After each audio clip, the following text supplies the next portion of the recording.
Bizga qo'yilgan diagnozlar bizni o'limimizni belgilab beruvchi tashxis emas-ku. Uni endi shu bilan ketishsak biza organizmda qanaqa holatda deb hisoblaydigan bo'lsak, bosh og'riq deysizmi? Qon bosimi ko'tarilishi kirishi mumkin bu narsaga.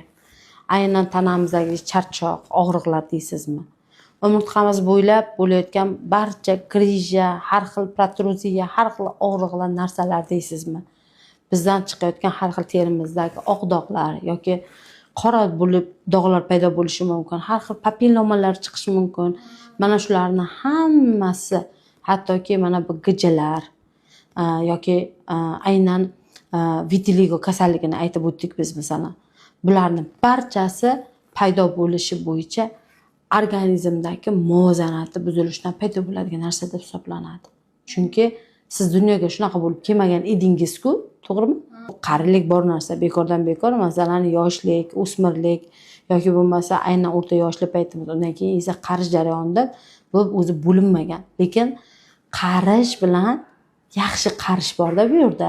Ya'ni yashash bilan yaxshi yashash deymiz-ku, xuddi shunga o'xshab. Masalan, siz qariyman deganingizda, qarib qoldim degani bu bo'ldi, hayotdan uzilib qoldi. Qarish deganda necha kilometr vis bilan yoki umuman yura olmaydigan bo'lib hassaga tayanib qolish yoki bo'lmasa har kuni davleniyani chiqib yotishi yoki tanangizdagi bitta ayol o'sha kuni kelyapti. Umurtqamda 6 ta meni grijim bor deyapti. O'sha ayol hozir davolanyaptilar, aynan o'sha. Shu ayol 2 yildan beri qabziyat bilan og'rir ekanlar.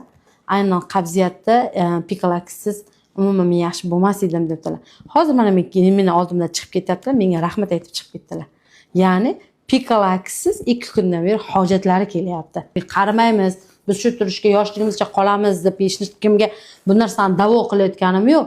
Sizda endi 5 yildan beri sizda o'sha davleniya bilan nima deydi, og'riyotganingiz, endi shu bilan siz erta dunyoga ketguncha shu davleniya bilan ketishingiz shartmi? Yo insult, yo infarkt bo'lish orqali siz hayotingizda bo'ldi, tamom deyishingiz mumkinmi?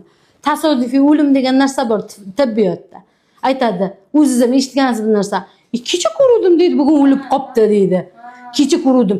Ya tavba, astag'firulloh, kecha ko'rdim deydi, bugun o'lib qopti. Yo'q, o kecha ko'rgan odamingiz ichidan o'zi bu bo'lgan hamma narsa. Bugun biroz o'lim yuz berdi. Deydi, grija bo'lib, umuman tura olmaydigan, yura olmaydigan bo'lib, yo hassaga tayanib qolarkanman deb kutib yashash kerak emas-ku. Sahrni diabet nima bo'ldimi? Shu sahr deb aniqlandi qonda. Endi bir umr o'sha sahr bilan o'lib ketish kerakmi odam? Aynan sizni tabiiy tiklash orqali yordam berishi mumkin bo'ladi. Shuning uchun men sizga aynan mana shu nima deydi? Aynan yopiq tabiiy tiklanish nima deydi?